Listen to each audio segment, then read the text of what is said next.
I mean, you can edit. You can just cut out yourself. That's a joke. Like I'm not gonna say it. I know I'm slightly. You love those? I love those, dude. Yeah, these are dope. So I pretty much just drink water. Yeah. And liquor. And I haven't had liquor since dry January. I see. Any alcohol. And so I just have a lot of water. Hell yeah, I like sparkling waters. They're fun. Yeah. Most of that's left over. Okay, yeah, so we'll just sit and chat about your freaking comedy future. Oh, yay. I don't know if I have one, but, you know. We're going to find out. Sure. We're going to find out together. When does it start rolling? Is it rolling now? Is this all... I'm going to edit this part out. Oh, yeah, I don't really care. I'm not very... Maybe there's B-roll in there somewhere. Hmm? Yeah, I'm all about doing what you can with what you have. So how long has your podcast been going on for? This is episode 2. Oh, this is episode 2. The whole tick. We just had episode 2. The whole. Wait, so how'd you get Rick Diaz for your first episode? Well, so I know This Is Comedy. That's the second episode of This Is Comedy. Yeah, but the whole comedy. This Is Comedy as a company is brand new. And this podcast is, it's part of the same adventure. Right. Okay. So the whole point, action. Yeah. Let's go. So the whole point of This Is Comedy, and there are sub-points, but it's to find the culture. There's already a culture of comedy in Florida, right here in Central Florida, to help try to be some type of nucleus where promotion happens, where steps are made, where good talent is discovered and packaged. So the whole thing is about promotion. The whole thing is about, look at these guys. Oh, we found a funny one tonight. Look at this guy. Yeah. And then 2 weeks we have another episode. We found another funny one. Yeah. Now, everybody's funny. Just because you have a bad night or a bad 1 minute doesn't mean. Yeah. And I my character, even in comedy, is rather rude. And the first 2 episodes, I'm like, the comedians don't know I'm rude. I'm just being kind of sharp down here. And they'll eventually get it. But and so I'm proud of everybody, and I'm proud of everybody who comes. This is a bucket pull. When people sign up, we give them the email comes in like your email came in. We email you back with an instruction. Send a picture. Yeah. The first 10 pictures that show up are on the show. And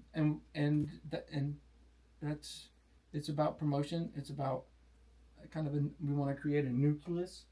The first thing I did is reach out to all the comedy clubs and say, can I print your logo out and put it on the podcast wall? Just to show there's my white flag. I'm not coming in to take anybody's business, and I don't even know if this is going to be a comedy club. Yeah. Most likely it's going to be a comedy club. Wait, so you think that this venue is going to become a comedy club? So, okay, isn't that amazing? That venue, it feels like a legitimately magical. I don't even like it's just in a weird place. So years ago, I remember I was wandering around Plant City. I think it was during COVID times. I had nothing to do. I was just meandering around. Yeah, kind of. I mean, I had a work from home job that did because it was COVID, and then they just didn't have anything for me to do. So I was just like meandering about Plant City. Yeah. Because why not? And then I came across that building, and for whatever reason, it was open. I don't even think anybody was inside. I literally it was open, and I walked around it. And I was like, this looks like Night at the Museum or some weird sort of haunted, like it felt like one of like the statues was going to come to life and like strangle me or like teach me profound lessons about life. I don't know what it was going to do. And I was like, this place is crazy. All I knew was called the Emporium. And I tried to tell other people. Yeah. I was like, there's this weird building in Plant City. And, like, I think everyone should see it. And nobody knew what I was talking about. No. I never had a reason to be back in the building ever. I'd never been open anytime I went back. So this was my second ever time in there since then. I was shocked to learn that was the venue. It was really cool. It was, like, it was a neat thing. The one bathroom was the only tough thing. Yep. But beyond that, it was cool as hell. And really, that's the only thing holding us back from limiting the tickets to 60. Is it hot in here a little bit? No, it's all good. It was cold this morning. I'm good with whatever. I'm immune to the weather or...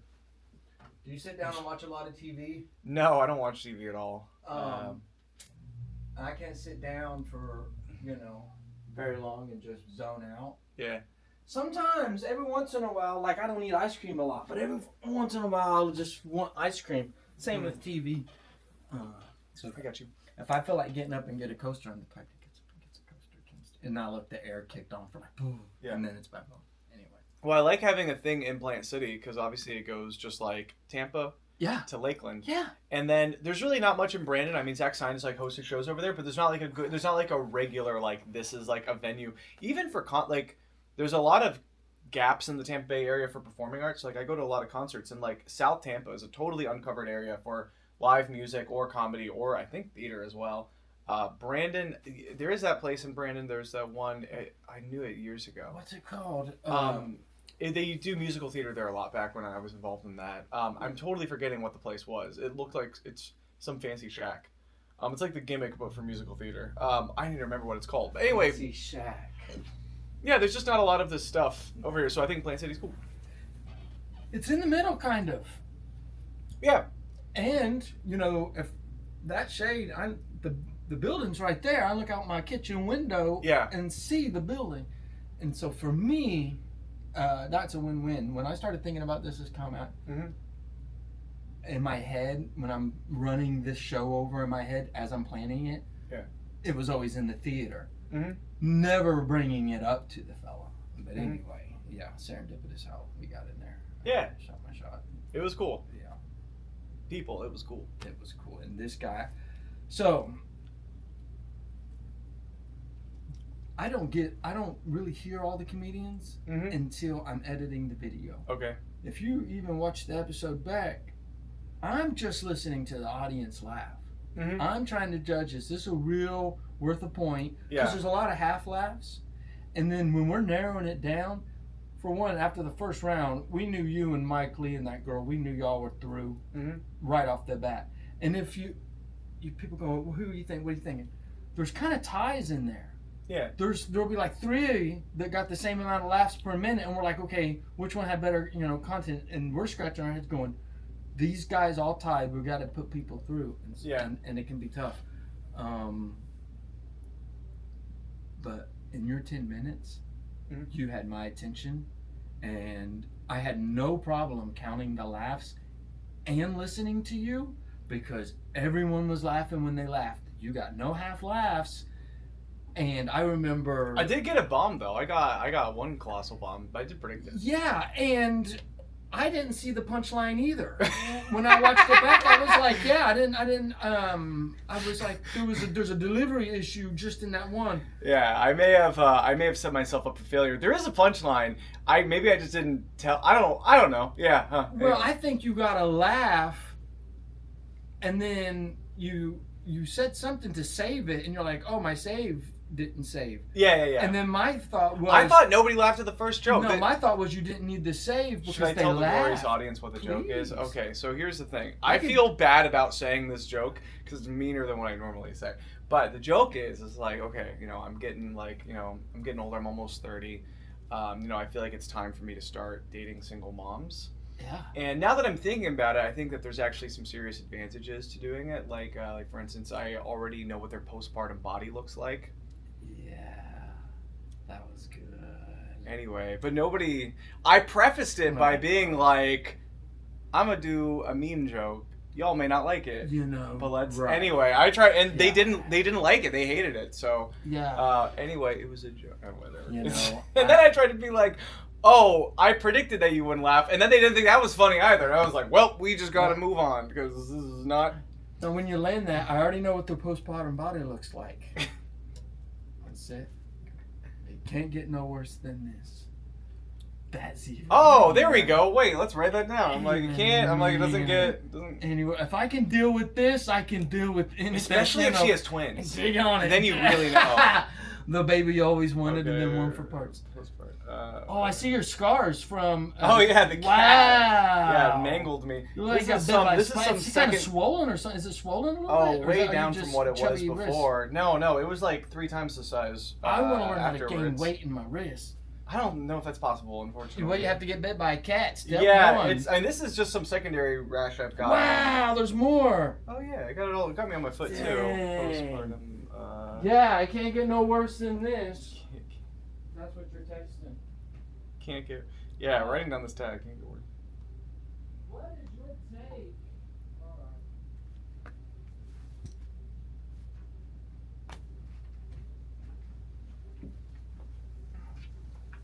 How do you joke right? Do you joke right?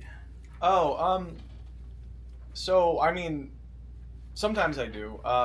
I had an experience. So I was on this like Side Splitter showcase a couple months ago, and like my performance was super underwhelming. It wasn't like a total. It wasn't bomb. like a tick performance. It was not very good, and it's actually it's on YouTube. It's recorded. It's like the best like highest quality footage I have, and I don't send it to anybody because I'm not proud of it. And after I walked out of it, I was like, I felt like I really underperformed. I didn't know why that was. And so after that, I went through a phase of deliberately writing out word for word every joke that I had, so that way I could revise them all and try to like get the word economy a whole lot better. And then it turned out that when I was writing jokes word for word, even if I already knew what I was going to write, like, and I wasn't trying to edit it, still new punchlines would come into my head. So I will go through phases of where I'm like, I'll go through phases where it's like, oh, I need to clean up all of my jokes. I've sort of like lost the plot. This stuff isn't very good anymore. Let me try to like work on that. So in that case, I will literally sit down and do that. Yeah. I think I have like bursts of inspiration. But like, I don't like, just whenever I have time to do stuff, I like to do that. Now, how do you feel about people giving you bits or helping you with bits to, how do you feel about that? I really like suggestions on like performing itself. A lot of times when people try to give me tags, it's not that they're not good, they just don't sound like something I would say. Yeah. So I get that a lot. It's like if it's a joke that you would say, it's like would be a good thing if you said the joke, Yeah. but I don't think it would work for me. But like sometimes people give me like it's 50-50. I don't mind though. Like whatever. I'm not like it's not like I haven't done comedy for long. It's only like 2 years. I need all the advice I can. Like anybody. Your delivery that night was fantastic. Thank you. To me, I feel like it's the hardest thing. It's one of the last things comedians lock in is delivery and timing. Yeah. And I felt like you had that. I was like, oh crap, he's got that thing. He's got the thing. I often don't feel like my delivery is very good, so I'm glad it seemed good that night. Maybe it was the tetanus shot. Were you in the zone that night? I don't know. Maybe it was the cat gave you Yeah. superpowers. Well, yeah, in the last set, my hand was swelling rapidly, and when I took the microphone, like my hand hurt when I came, but as the swelling was going, for context, I was attacked by a cat hours before the show, and I went to the walk-in clinic, and they gave me a tetanus shot, and then they gave me antibiotics, and I got x-rays and all that kind of stuff. But I didn't have any painkillers, and the swelling was getting really bad throughout the show. And then during that final set, there was a point where I went to move the microphone stand, which I had deliberately not done because I had forgotten. And I just sort of haphazardly did it, yeah. and it hurt so bad. And I tried to like not pretend like it wasn't hurting terribly, and just set it aside.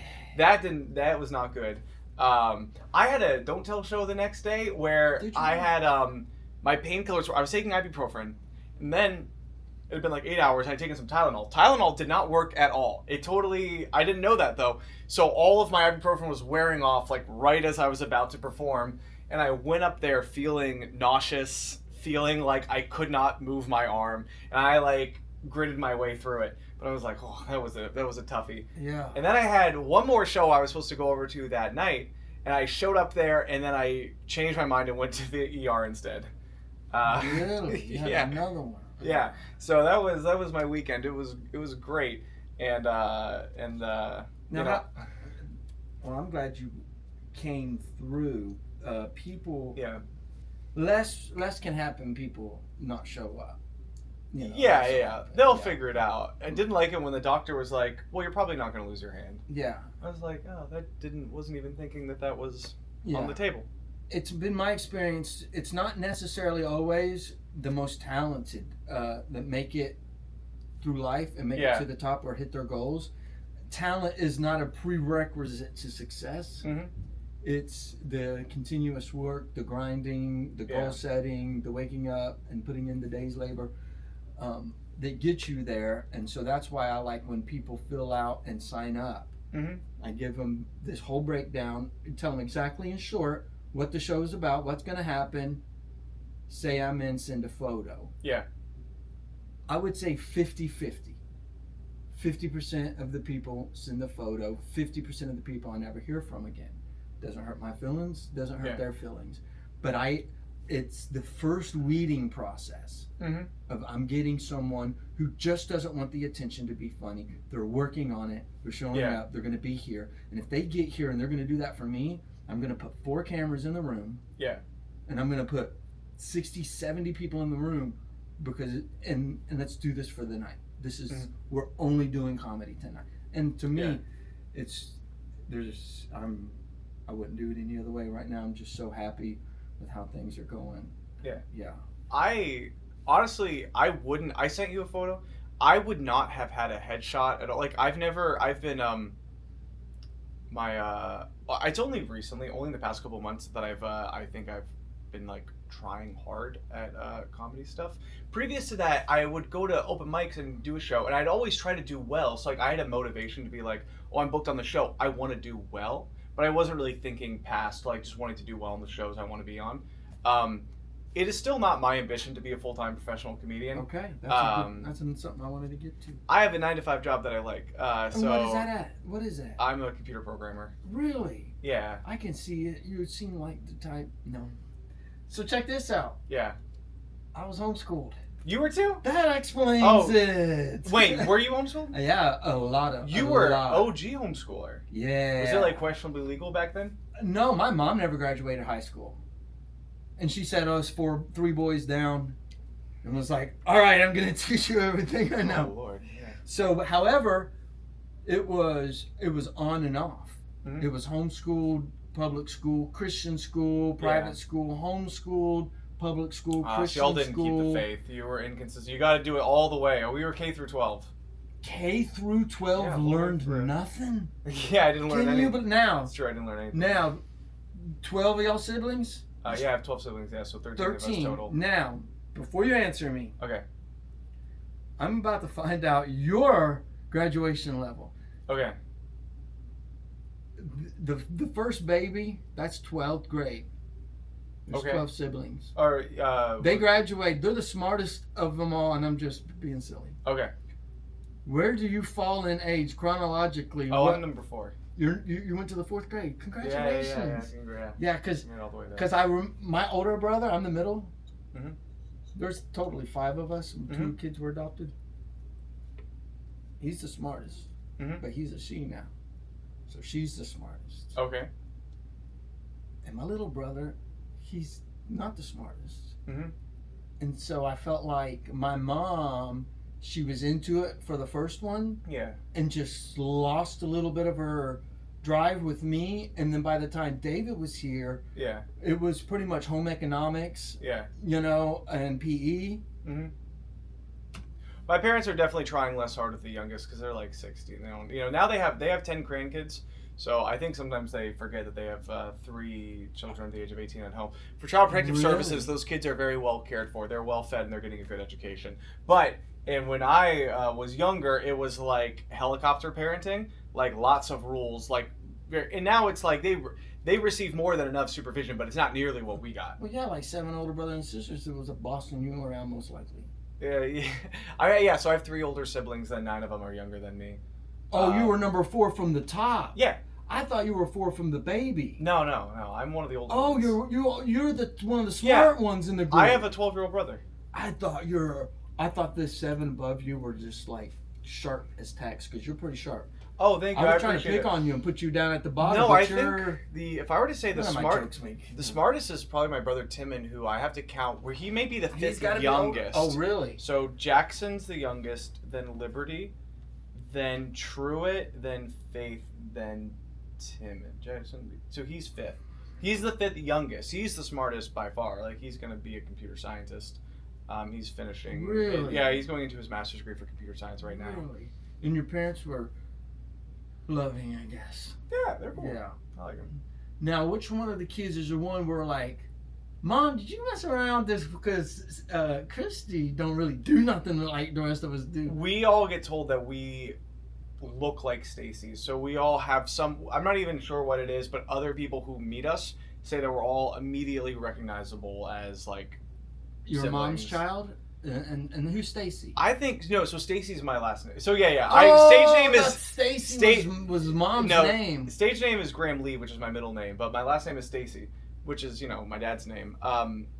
So okay, that's so his you last all name. look like Stacy's. Yeah, well, we all look like closely I didn't know related if to it was each a other. brother. Yeah. We all like split halfway between. I would say the one sibling who looks the most different out of all of us looks more like my dad than anyone else. Really? Really? So- Because 12, it's 13 total. That's a Yeah. big load for one person. Yeah. That's a big load. Yeah. They used to do it all the time. Yeah.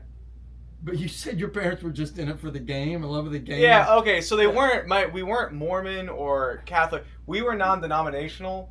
And so the thing is, Y'all like, we just didn't, like the rules they had. so the thing is, the church that we grew up in did not teach everyone to do this. My parents just sort of did their own theological studying and came to their own conclusion that this was the right way to do it. Yeah. But like nobody was there was not like a church authority that was sort of imploring that on them. Yeah. We were like adjacent to the Quiverful movement. You familiar with No, that? Quiverful? You know the Duggars?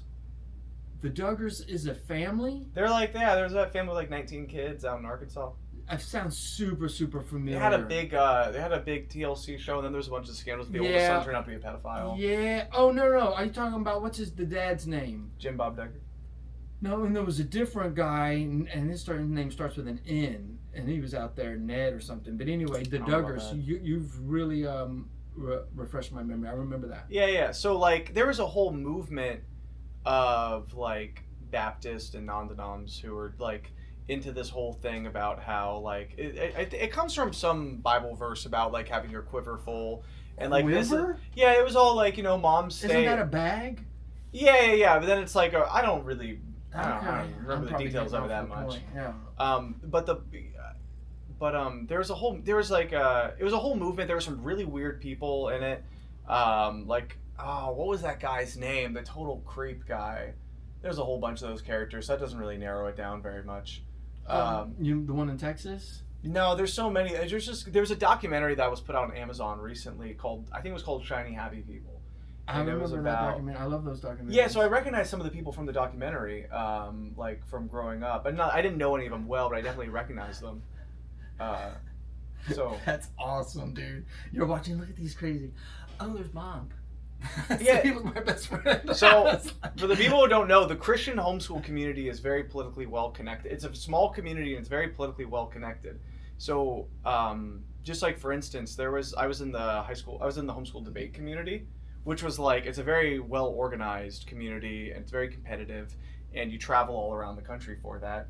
And there was this one dad in the community. He was from North Carolina, and he was like, his kids were involved in it, and and he was just known for being like a feature in the community. He was the kind of person where if you showed up and you joined the debate league, and he hadn't seen you at a tournament before, he would just like walk up to you, say hi, get to know you. He would remember you every time. He was like, it was all like, he was very sweet and all this stuff. He then later became a congressman and then became Trump's chief of staff. No As kidding. Mark Meadows. And Well, I remember, I'm sure he doesn't remember me. He's met a bajillion people. But like, I remember him as a dad in the homeschool debate community. And then he became like one of the most powerful politicians in the country. And you're like, oh, that's interesting. I think religion's fascinating. Culture's fascinating. Mm-hmm. I think it's fascinating. Did you ever feel like you were super aware? Was there a point in your life? Actually, you're not even 30 yet, so this is probably something that's going to happen in the next 24 months. Okay. It seems that on average for men around 28, they start seeing the reflection a little more, and seeing the reflection of their family and their surroundings, and kind of why they picked what they picked and believe what they believe. I know for me it was. Most people, I don't believe, are that aware, and they just go with it their entire life. They never left town. Anyway, that was a setup to say, did y'all's pastor at your church? You're non-denominational, correct? Yeah. So I can't say what you're Baptist. No, non-denominational. Yeah. What was the original religion of choice of y'all's leader? And that'll tell me kind of what kind of non-denominational I think he church. grew up. I mean, so it was one of those, like, non-denominationals come in two forms. They're either They're either secretly charismatic or they're secretly Baptist. So we were definitely part of the secretly Baptist. That's what I'm trying to figure out. You're a secretly Baptist, non-denominational church. Yeah, I think he was affiliated with Dallas. They were like into what do you call it? Snake handling. No. That would have been way cooler. He did get into some really wacky ideas by the time the church was ending. He got into this whole thing about like blood moons and how they predict the coming back of Jesus, and he got into like some sort of weird Christian astrology. It was very fruity. So what are your beliefs now? Oh, I attend an Episcopal church. My official Snake handling. This is the opposite. The Episcopal. Oh, the Episcopal Church. They haven't seen. So I'm not really sure what they've got going on. Just kind of like a Methodist. It's a basic church. It's the American version of the Anglican Church. Again, you're going in the wrong direction. You're losing me even. If you didn't know what you were looking at, you'd think it was a Catholic church. You think it was like a Catholic church where they like just didn't like bother you too much about your life. It's kind of. Do you feel like you're honing your religion more as you get older, or is it kind of like umbrellaing and going? I don't know. I'm a bad Christian. So you know what agnostic means? I do know that word. Yeah, I'm familiar for sure. Yeah, but you're not agnostic. No, I'm not agnostic. Definitely Christian. Yeah. When people ask me, "Are you a Christian?" I say most. But like I grew up when I was growing up, it was like young Earth creationism. Evolution's like nonsense. That we did believe in dinosaurs, so that was different. But it was also like it was So that's awesome. Y'all are pretty smart. The world is 6,000 years old. Vaccines are bad. Raw milk is good. Babies. Yeah, that was kind of the whole like. What other fruity ideas did we have? We had a lot of. You grew up in Florida? Yeah, I grew up in Brandon. Typical Florida man. Yeah. That's his Instagram. It used to be Graham Cracker, but then I deleted my Instagram years ago, and then when I wanted to bring it back, that one was taken. So, just typical Florida man now. Graham Cracker. It was, I thought it was great. I liked it. I've had a few nicknames. John Fon's a nickname. Jonathan Fontana. Fontana sounds cool. Yeah. I like it. Johnny Fontana's a good stage name. Johnny Fontana, that is a good one. Do some stunts. Hey, I'm Johnny Fontana. Do a backflip. Yeah, I don't think Graham Stacy has a big ring to it. It's not like Nah, Graham Stacy, unless you're holding a guitar, maybe. Graham Lee kind of sounds like a cracker. What kind of crackers you want? We've got the Graham Lee crackers. Yeah. I was thinking like Graham L.Y. It sounds racist. Yeah. It's like I want to be a general. A general? General. Mm-hmm. General Lee. Mm-hmm. Oh, like Robert E. Lee? It's sort of. Oh yeah. So I do get Graham Lee. I get the name Lee from my granddad. So my granddad went by Lee, but his Lee was his middle name. His name was Robert Lee. You look like you're saluting me right now. Yeah, I'm just resting my. Like, is that me? Yeah. Oh, Nate's trying to call me. Is your pacemaker connected to the Wi-Fi? Yeah. My heart's about to fail. It's no good. Who's that? Nate Roscoe. Oh, I thought you said somebody else's name. I've heard of the name Nate Roscoe. Yeah, he's a local comedian who also has a good YouTube channel, and you should get him on some of your shows. He's very funny. Yeah, absolutely. I want anybody can come and be a part of it. Anyway, Robert Lee, you did get it right. My granddad's name is Robert Lee. Oh, really? And then when I looked, his last name's Stacy, but he was Robert Lee Stacy. He was from Southern Virginia, so And then I looked it up on Ancestry. His dad's name was Robert E. Lee Stacy. No kidding. So yes, I do get the name Lee. One time, this is crazy. I was so my grandparents live up in Northern Virginia. My granddad died now. He was like 101, so he was super old. And I was like walking around the neighborhood. And Northern Virginia is like Florida in that it's geographically in the South, but a lot of people say it's not Southern. But I was just walking around the neighborhood, and I came across an intersection where one road was Confederate Lane, and the other road was Plantation Avenue. Really? Yeah. Wow. So I think that's the South. That's the South for sure. That's interesting, yeah. That was bananas, so Northern, I'm glad that you don't watch a lot of TV. You don't hear that a lot anymore. But however, you might consume hours of YouTube a day. I do like YouTube Shorts. It's a trap sometimes. Isn't that crazy? You watch it most just as I'm about to fall asleep, which is not good. Yeah. I just try to be out and about doing stuff, so I don't have time for TV. How observant are you of your day to day, and how important it is to kind of be mindful of who you are, what you're doing, where you're going with life. You're in school, I think. Oh no, I finished school 8 years ago. I did graduate early, so I finished my master's degree in 2018. Yeah. So that was You finished your master's degree in 2018. See, you give me real 23-year-old vibes. yeah. I'm 28. And then and I finished graduate school really young. So I've been out of college for so long. It was very disorienting to be the age of college students and then be out of college and then be like, where do I even meet the people anyway, you know? I thought growing up, adults kind of had a grasp on things. You know? Yeah, no, that has not occurred to me. Yeah, there was so much they didn't tell me. Also, have you ever heard of apostolic? Apostolic? Yeah. Like the apostolic Reformation? Religion? Oh, yeah. So the apostolic, like real strict, kind of like Mennonite. Oh, not in that kind. Okay, no. So is this a charismatic thing? That's what I did. That's what my parents, we decided to do. Okay. We didn't even decide it. My parents were raised that way. And so they raised me that way. Okay. Did you speak in tongues? Yeah, we did a good job. Okay, I have a question about speaking in tongues. Okay. So, when you're speaking tongues, you're always speaking some sort of like foreign language, and maybe it's a heavenly language, something people don't I know. always try slipping some cuss words. I just thought of that. That's hilarious. Why is everyone always speaking these foreign languages with an American accent? So is that your question? Yeah. I didn't want to cut you off. Like, shouldn't very you accidentally sound interesting. Russian? Every now and then, Interesting. That's very interesting. Like, what's the thing people always say? They're like, that's a fantastic premise. You know? Right. Yeah. And I'd be like, how would I don't know if I can do a Russian accent, but be like, oh, shalalala. Like that sounds terrible. But like, it's always, I don't know. I think your accent should change when you switch into a new language. However, when people learn a new language, they don't adopt the accent, but they learn how to like roll R's and stuff like that. But when a Mexican speaks to me in his second language, English, yeah, he doesn't have an English accent. Well, yeah, but that's because, like with more fluency, they will generally acquire like more of an American accent, not perfectly, but over the more fluent they become. And I'm thinking that if the Holy Spirit inhabits you to start speaking this other thing, it just seems that you would gain the full mastery that would come. I think if I'd be shocked if angels spoke American accents. That would be surprising to me. I think if the good Lord had to do it again, like hearing what we just said, he would probably add that. Okay, that's true. You can't really think of everything when you're putting it together. That's such a good point.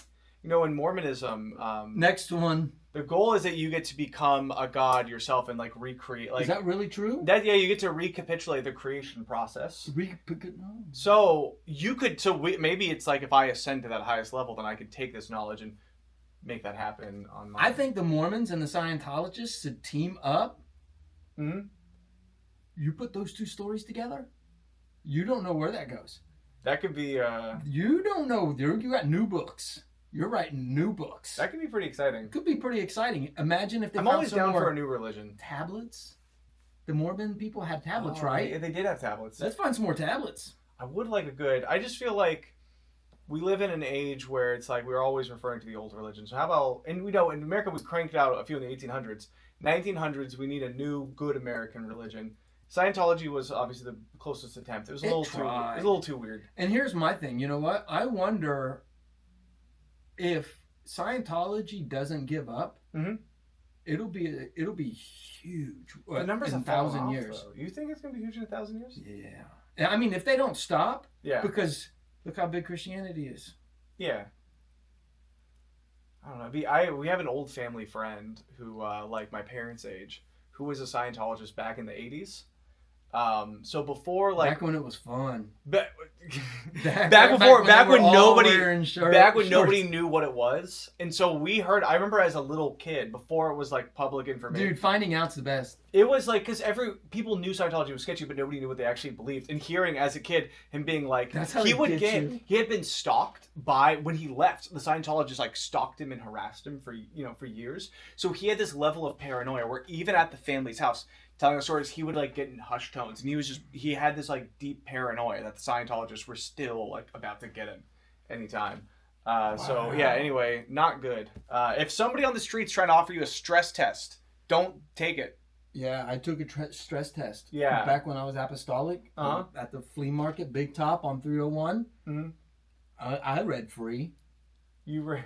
Free stress test. Yeah. Sit me down. He gave me a couple cans of soup.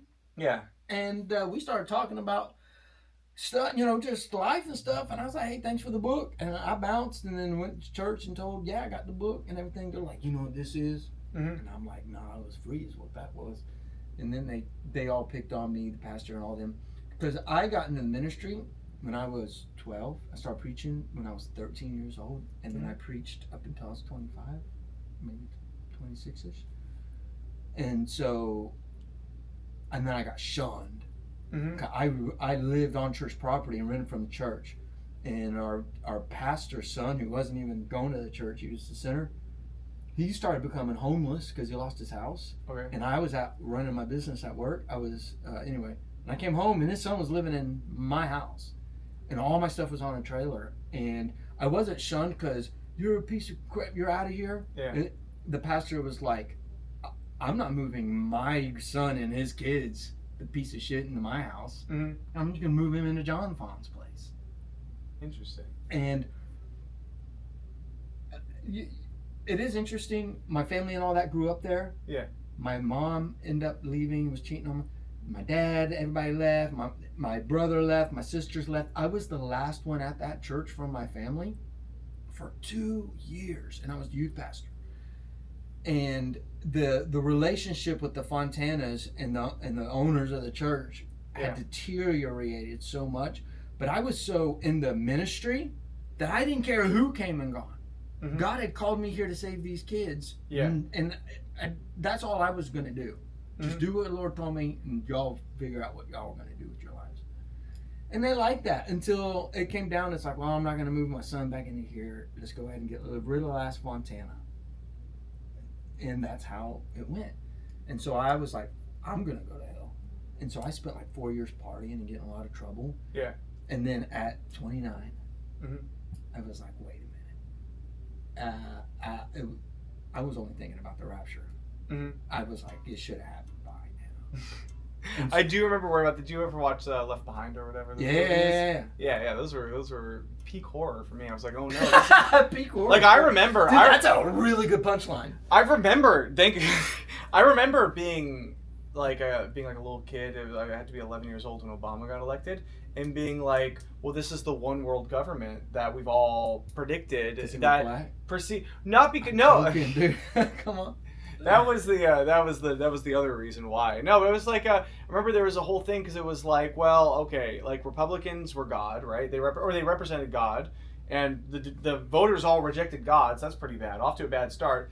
I remember they were like, oh, the euro is going to become the one world currency, which is going to support the one world government. And Obama is at the head for. My parents didn't say this. This was just in the milieu. And you were 11. Yeah, this was at the vibe, and I was soaking it all in. Like, oh no, this is like I've seen Left Behind. I mean, that's how it's gonna go, and I'm not ready for all that to happen. And then just slowly it kept not happening. And I'm like, okay, well, let's see. Anyway, so. No, that's good. That when did you start thinking, oh, it's not happening?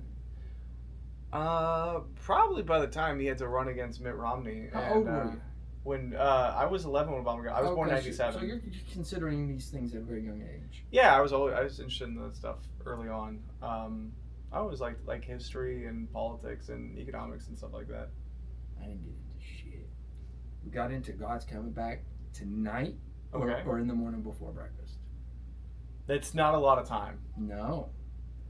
The church I grew up in was getting close to that by the end, but at that point, nobody was really interested. The church was almost, the beliefs they got almost culty, but the pastors were too lazy to like interfere in people's personal lives. So normally with a cult, they teach weird things and they want to control you. Our church couldn't be bothered to do the second. So they just they taught these weird things and then they would just go home and not talk to you. Yeah. So it didn't actually wind up like interfering with people's lives, which is good. A good medium. It provides entertainment value without like the emotional trauma of having to deal with it. So I think it was a good balance. Yeah. What do you think life is? What do I think life? Well, what do you think all this is about? Do you think that you know the truth, or somebody has the truth? We have the truth. Do you think we hold on to these things? Because I tell people, whatever it is you believe, take it to bed with you and wake up in the morning with it. Take it, keep it to your heart. finding out that you've been not lied to, but just you didn't put it for myself for 30 years and preaching for 13 years. Everybody telling me from how you were the smartest in the group. Yeah. You were look at little John Fonz, the smartest in the group. Yeah. And I took that home with me and woke up with it and was engaged and all that stuff. And it went away. Yeah.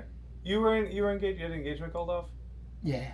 Oh, I did too. How old were you when that happened? 25, 26. Oh, I was 20. I literally turned 26. I was. It was the same week I got shunned. Oh. That's a tough time. It was a tough week. Okay. Yeah. Well, go ahead. It was literally the same time. But yeah, I turned 26 a month before I was supposed to get married.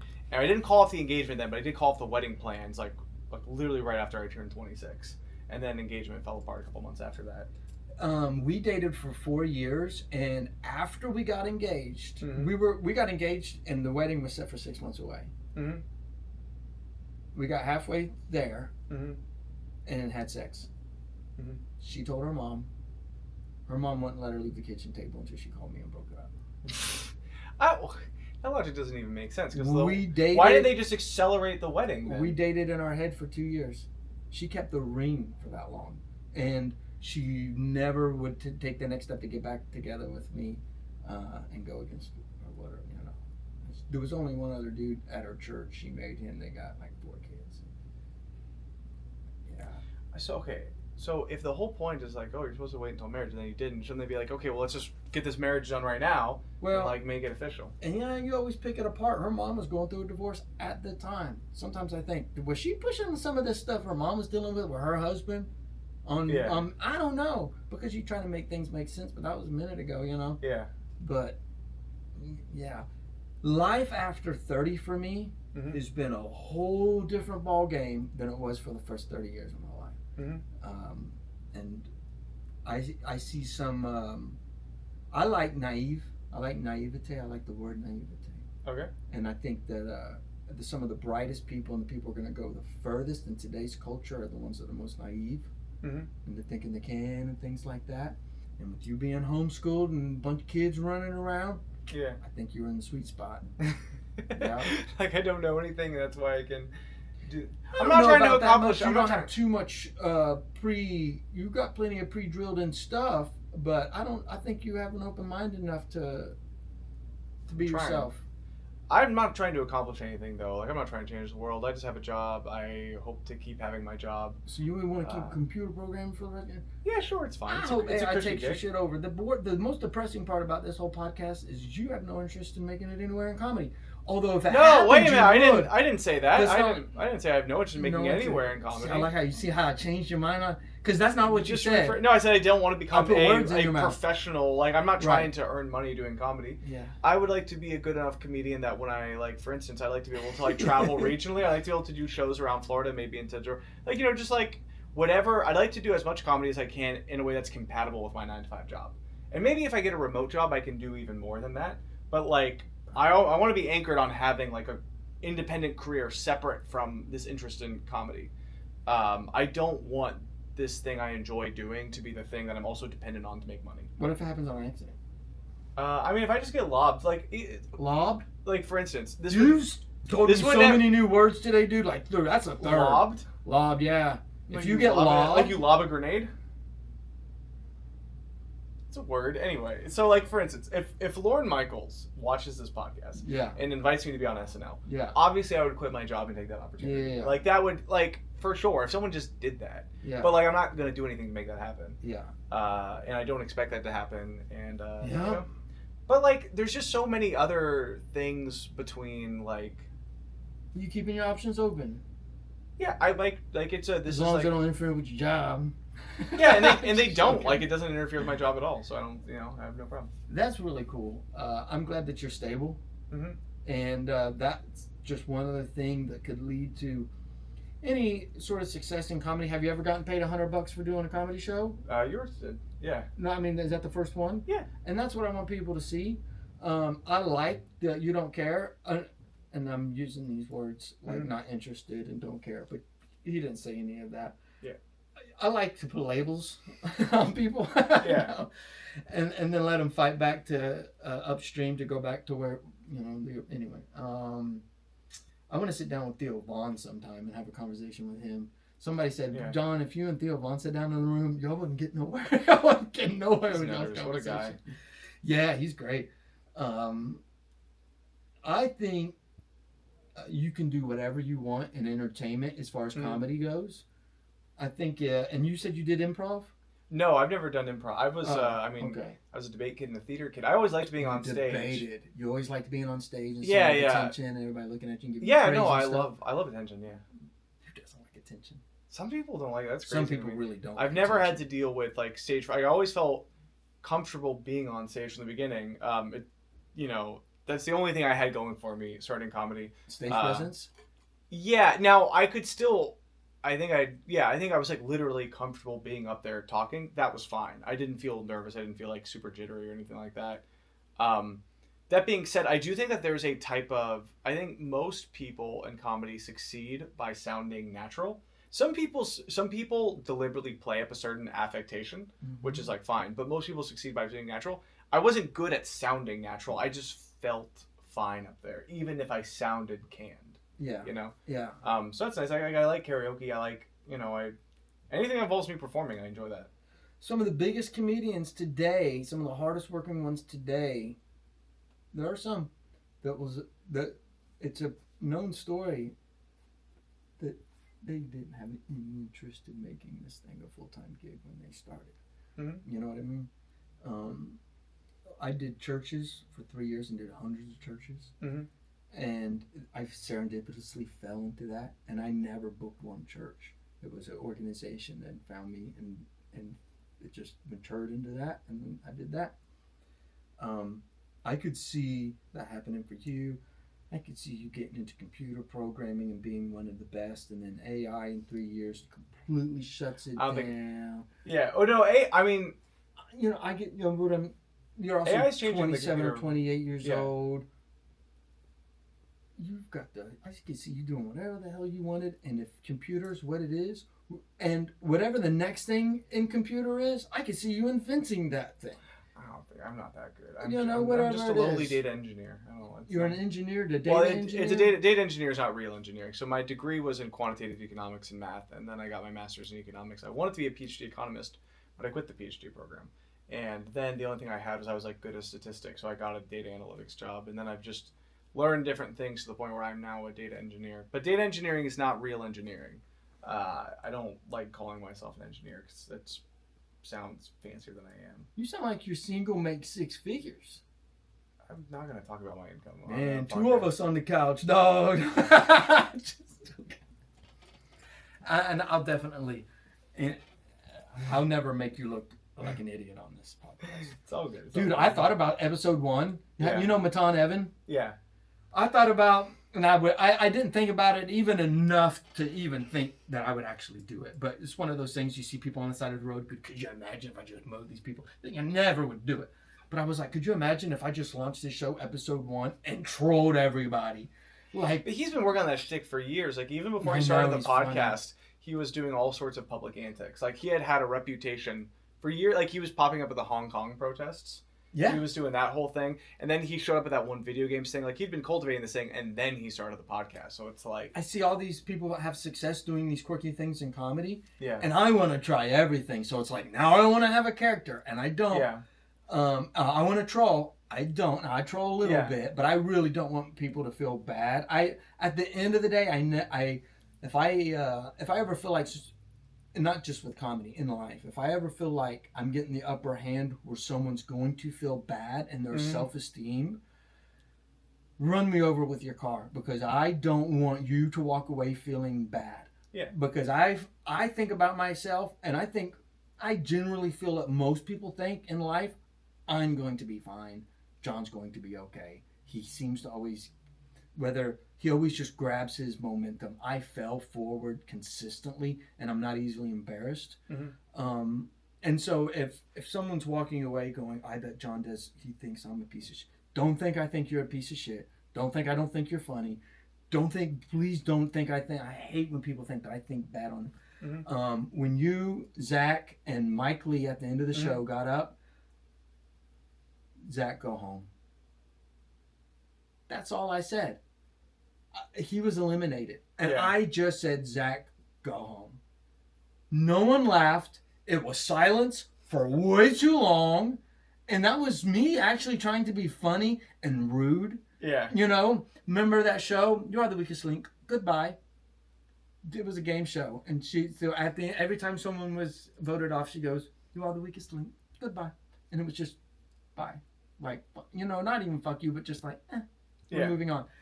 And so just for a split, spontaneous second.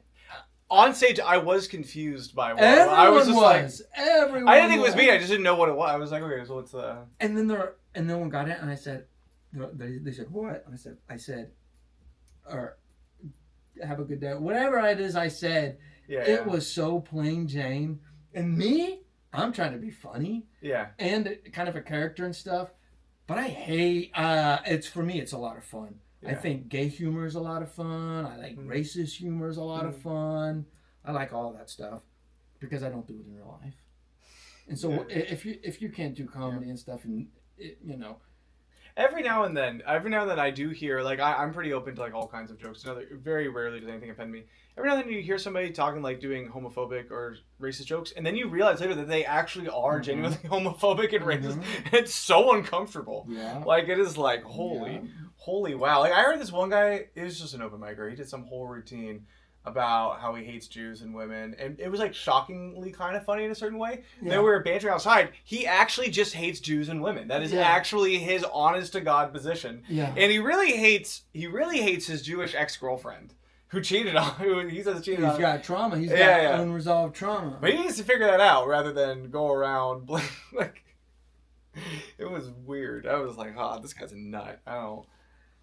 I've seen that before. That's a funny joke. I typically assume the best out of people. Mm-hmm. And so if there's a joke and it's racist, I'm just going to assume they're not racist. Mm-hmm. And they're saying the joke and they feel comfortable with saying it because even their friends know they're not racist. And so they're comfortable with it. And I laugh. And I haven't been in the position, I don't think, where I discovered later that they were racist. Mm-hmm. I would still think the joke was funny, but I probably wouldn't really put the guy in my circle. Yeah. You know what I mean? Yeah. But I do like all the humor. What kind of jokes don't you like?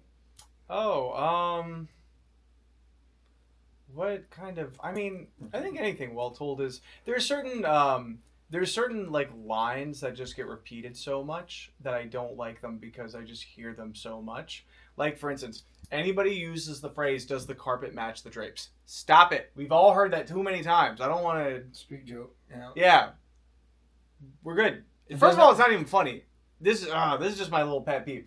Just little, like, if everyone's been saying it, I think that, this isn't... For instance, I'm okay with any joke in principle. Some categories are, like, they're so well trodden that you better bring something clever to the table. I hate it when guys who are, like, very stereotypically, like, masculine heterosexual guys make jokes about not being gay.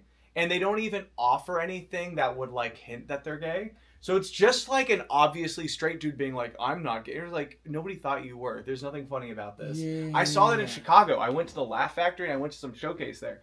And this opening guy, he was, like, just, he was, like, some, like conventionally attractive, tall, heterosexual guy, whatever.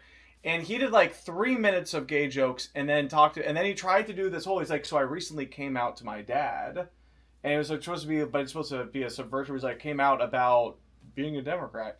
But like, everybody, I think, like, people were actually in Chicago. People were on board for 3 minutes of gay jokes. Once it passed the 3-minute mark, people were tired of it.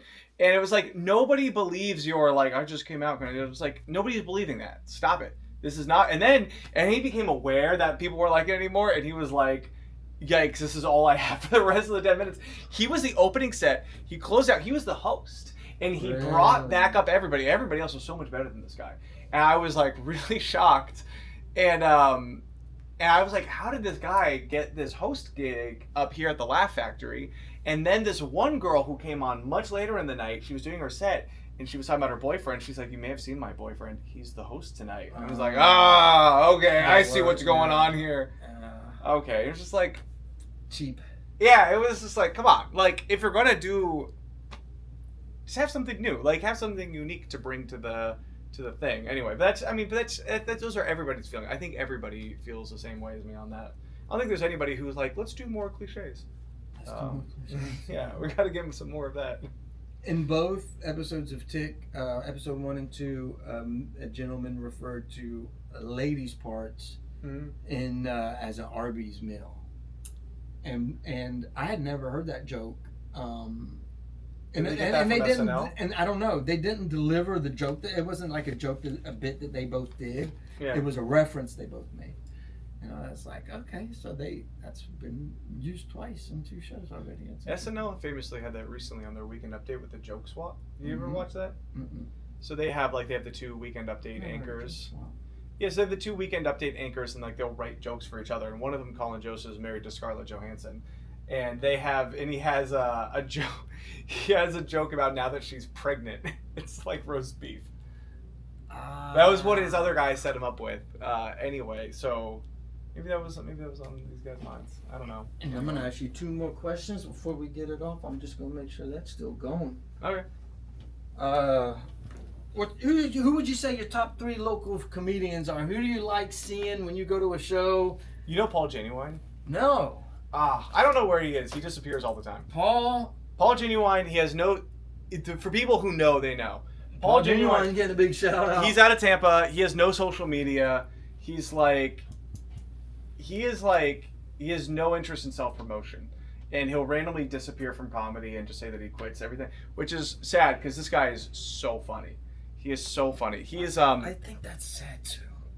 I remember when I started, I used to just go to the once a week open mic at the Funny Bone for like 2 months. That was like my introduction to comedy. And he would be there and he wouldn't talk to anybody. He would just go up and he would do his set and he would just kill. It was so good. I couldn't find him if I wanted to, Paul Genuine. I think I have his phone number. You'd never see this. I got his phone number somewhere. Well, he's the other 2. Bring us some people we know. I'm sure he doesn't have... Have you heard of Santa Claus? He's my favorite. I would say this guy is so good. He's like... So the only problem with his comedy is that the floor is really low. In that if he bombs, he's taking everything down with him. But he is just at peak. He is one of the few people who has literally left my head hurting from like just things stretching back here. Like he's so funny. Paul Genuine, just absolutely gobsmackingly funny. I like Jared Thomas a lot, who was on this last episode. Jared Thomas's his comedy was made for me. We grew up in a very similar evangelical background. So he's had jokes that he has dropped out of his like routine because they just don't hit with most of the crowd, but they're just unbelievably funny to me. Like his whole joke about being in heaven, like that, and then art about whether the people are cursing at each other when they're in the traffic stop is all very good. Hear that. We're having him back for sure. Yeah. I think he's great. I really like his whole style, but like it's also like Taylor. His whole thing just fits my MO very well. So like those are Paul Genuine is like just the craziest. Jared Thomas is the most relatable. I'm trying to think of who else. Who am I going to pull in as a third for a real like good conventional reliable choice? There's so many people. I'm going to give. This third is like no particular order. So they're saying third, but it could be like anybody could be third. You know Keith O? Is he pronounce his name Keith Odell? He just goes by Keith O because that's the last initial. His last name starts with an O. He's like a regular at the Gimmick, and then he performs at Clearwater. He performs at Clearwater Comedy Club a lot. He was also like in the music business before he got into it. You know this rapper Doechii who just won a Grammy? She's from Tampa. Sounds familiar again. So a fun little effect. He apparently signed her to her first EP deal. Okay. So that's cool. But anyway, so he's just a really good comedian out of Tampa, mostly at the Gimmick, and then at like Clearwater Comedy Club, and like he'll do like Don't Tells in Tampa and St. Pete. Yeah. He's really funny. He's like a dude who will like swagger up with a cigarette. and like like look grunge and everything, and then do surprisingly clean comedy. Really? But here's what okay, this is funny. His comedy is substantively all clean, and then he'll just like randomly drop swear words all throughout it. And so it's like all you got to do to make it peachy clean is just don't say that, and you're just like boom, you got like a totally clean set. Yeah. He's great. But there's like there's so many other people I could say. If you were stuck on an island with one comedy special, which would it be? Oh, this is where I feel I don't watch a whole lot of comedy. You know what my favorite is? What's yours? Patrice O'Neal, Elephant in the Room. I've actually never watched Patrice O'Neal's comedy at all. If I'm doing something, I'm zoning out, I'm cleaning, and I want to put something on, but I don't want to have to pay attention to it. I just want something in the background, and I want it to be comedy. I'll put his Elephant in the Room, Patrice O'Neal. He's dead this. now. Well, yeah, he was old and I fat. can't He imagine. wasn't old, And but he was fat. yeah, and then probably something from Bill Burr if I had to pick a second one. Yeah. But I love all the all the older Louis C.K. specials. I've never heard one of his specials. You've never? Oh, you gotta. I mean, I think his current ones are good too. But I really like his older ones. I've never heard Ari Matty special. Ari Matty. Not Ari Matty. What's Ari Shafir? Oh, you should watch Jew. It's great. Yeah, I started that one and it was hilarious. Yeah, we should finish it. Yeah, I should finish it. But who do I think? I mean, Mitch Hedberg's are great. I really like. There's one I surprisingly keep circling back to. Is this new? It's just he's not a new comedian, but he's just getting more traction recently. Have you heard of this guy Jeffrey Osmus? No. Oh, this guy's fantastic. Maybe so maybe good. I've But seen him. he just dropped This was interesting. He recorded a 1 hour set twice. Like he was in some city. I think he was in Sacramento. He recorded 2 versions of the same set, put them both out on YouTube. Called it a comedy special, but it was unedited. It was just him doing an hour, 2 different nights, so you can see how his jokes slightly altered between the 2 of the nights. He's super good. But who's like a historic comedian who I just think is like, I mean, I like John Mulaney a lot. George Carlin? I really don't know comedy that well. I feel... For me, I think life is important and laughing is important. And if I can insert good advice and here and there pepper in something that makes real sense in life, into a comedy set, I would like to do that. I would, I don't want my comedy to be garbage. I just don't want it to be garbage. If garbage makes people laugh, I'll say garbage. I'll give them garbage. Yeah, I got plenty of garbage jokes. But I don't think there's anything highbrow about my spiel about midgets. I'm glad you're busy and I'm glad you enjoy your job, because that means when I go to book you, and I will, I'm going to ask you, you can always say no. Over time, over the next few years, I plan on doing many shows out of here, different shows. When I call you, you'll probably be available, and to me, that's good. I anticipate being in Tampa. I don't plan on moving. I would rather like when I think about comedy long term, I would just like to get like really good at comedy, so then eventually I can like, invest in like creating shows, and I can be very confident that it's like I can put myself on the show and do well. I don't feel very confident in my comedy at all. But I just want to be like, I want to get more practice so I can just get to the point where I'm like, yeah, I can host a show. I can make myself like the headliner, and that would be like fine. I wouldn't want to do that now. But the winner of this first season, we're going to give them half an hour, 45 minutes on stage in the theater as a headliner, and then quality film that set, say it's a half an hour, and upload it to our platform. So the winner of this, they could call it, hey, I'm winning a 30-minute special. You could call it what you want. Yeah. Could you imagine if you fell half-assed backwards into $1,000 in a 30-minute special in that theater that was on YouTube in 6 months? That'd be fucking weird. I would definitely try to seize the opportunity. Seize all those opportunities. Yeah, that would be true. It's on the table. So the top 10 people compete against each other, and at the end, is it going to be the same format of 1 minute, 2 minutes, 10 minutes? Oh Lord! And here's the interesting thing: the clever ones, and you have that in spades. I know this is going to happen. Someone's going to sit back and see what I've created here, and they're going to go, anybody can win this if they know what the fuck they're doing here. That 1 minute, I can plan my one, and I have nothing to do with my 2 minutes or my 10 minutes. But if they treat each round as its own separate thing. They'd be eating out of the palm of your hand, especially that first minute. But there's always a large degree of randomness with regards to how crowds react to things. Like I didn't even notice this until the final set, but like that old people section were like not really laughing for the large section of the final end until my last joke, which was surprising because it was a locally produced pornography joke. I didn't, and then they all laughed at it. I was shocked. Yeah. I didn't think they would laugh at that. Yeah. But like also like where you are in the lineup, you know, typically it takes time to just like get things going. They're more receptive, and it's like for instance, you know, like I have, like I don't think the topics I talk about are anything like super unique, or they're generally not very common. Yeah, so it's like if it's relatable. So if a bunch of people have come up before me hitting those same topics, people might just be tired by the time I get there. And so this is why like often I like to go up earlier on comedy shows because it's like this is probably the first time hearing about the topic tonight when I talk about it. Yeah. As opposed to if I go near the end, it's like, oh, we've already heard this. You know, so it's just a risk you run. There's a large randomness factor. Yeah. So 7th happened to be a good placing for me tonight. When I did the McCurdy's comedy competition, and then I was put when I was on the like for that final round, I was on literally last, which was like just felt weird to be like literally last. And then when I did the Side Splitter Showcase competition, I was literally first. So 7th felt amazing. I was 7th, like, yeah, at Gucci's or whatever you said. It was 7th. Oh, here. 7th here. Oh, 7th in the lineup. Yeah. Yeah. Yep, you literally, I think I just put you in Rick's, the other fella, the guy who pulled out. Somebody pulled out. You were last minute. And it was interesting because you won Shay Lowe. She didn't make it past one of the rounds. Mm-hmm. And everybody started going crazy, so we let her through. Mm-hmm. And she wins. So both winners has been a very serendipitous last kind of a thing.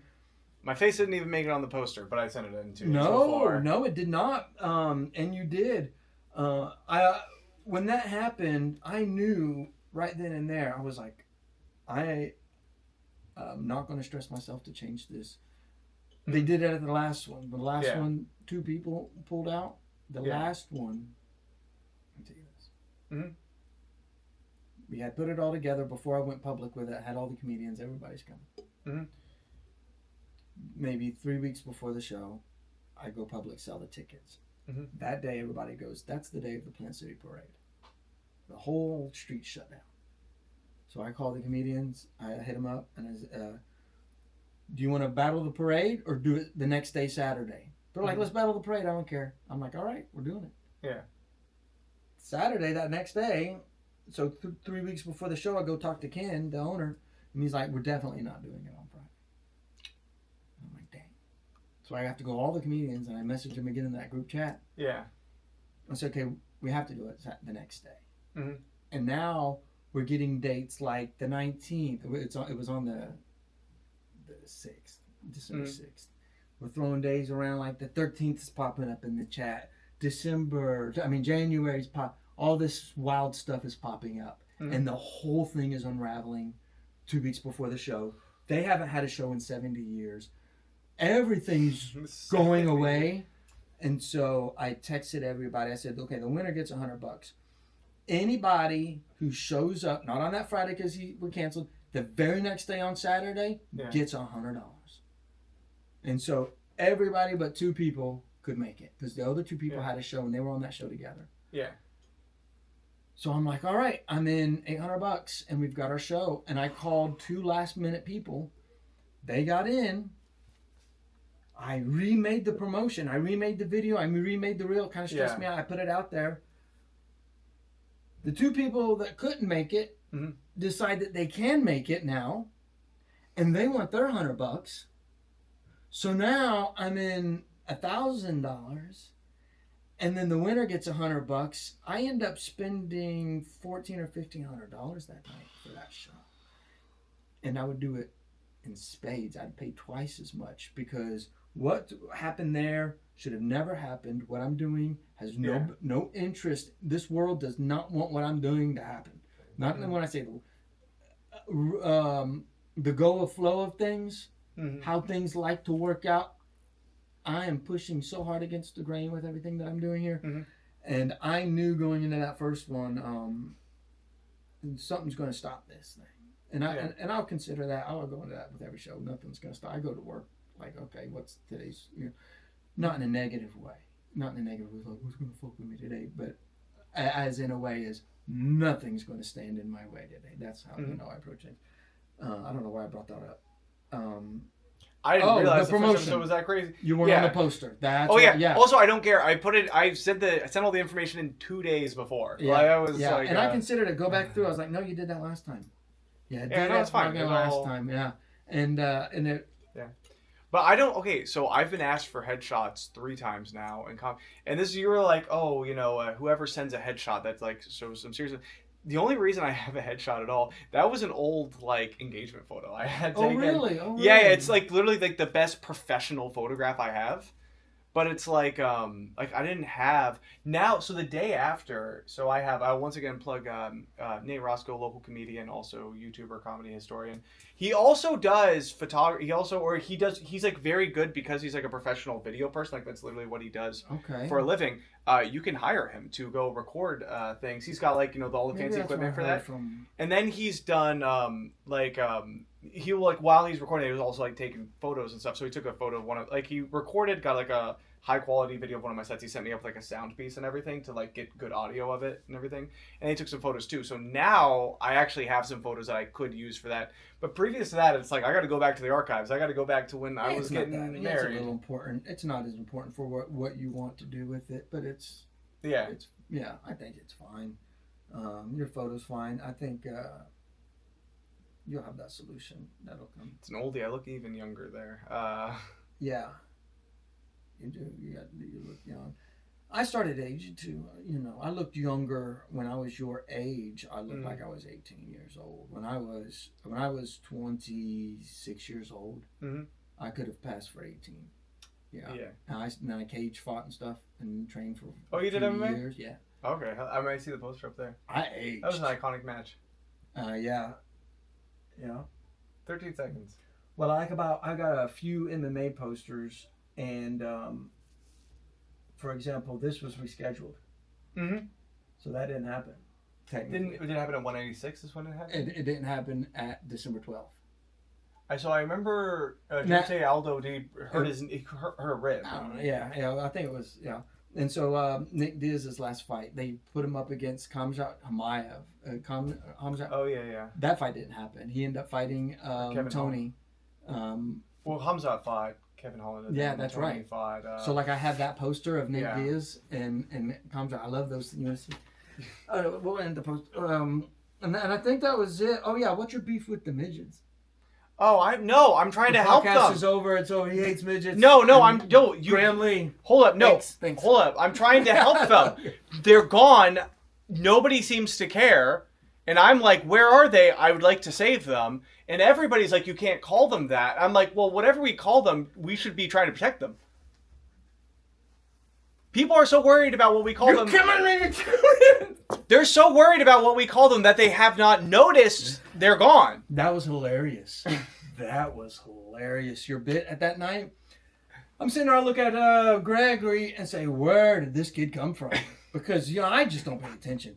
I'm so naive. You saw me do it on one of Charlie's shows before, and it didn't really go well that time. Dude, that was good. I appreciate you coming on. I'm glad, yeah. Yeah. We'll have you back. He's going to be at the finale. Yeah, I'll be there. And so now we get Shay's up here already. You're going to get a 5x5. These are their 8x8s. That's great. So all the winners get a 5x5, and that'll stay up here all the way to the finale. And then whoever wins the finale gets their 10x10 up with everybody else. And then then I'm going to get taken off the wall if I don't win. That's terrible. Okay, I'll see if I can deal. And see, like my dumbass, I had Rick Diaz sign a picture of Shay-Lo for Shay-Lo. So that's actually not staying on the wall. She gets a 5x5 with you. But I have to give that to her, and she's not able to make it down. Alex Barboza. She's not able to make it for the podcast yet. Oh, okay. Yeah. Where'd she live? Orlando. Oh, I see. I don't think I've met her before. But now. No, I had never heard of her, and everybody in Plant City knows who she is now. Ah, okay. Well, good for her. And you remember the Dove Awards, like the Christian Grammys? No, the Dove Awards? I never watched those. No. You never heard of them? No. Okay. Mike Williams, 2018 Comedian of the Year Dove Award. Oh, okay. And he was the guy that booked me at all my church shows. Thanks, guys, for watching this comedy episode 3. Competition is this weekend, the 21st. They're going to watch this in like a year from now. No, that's all fine.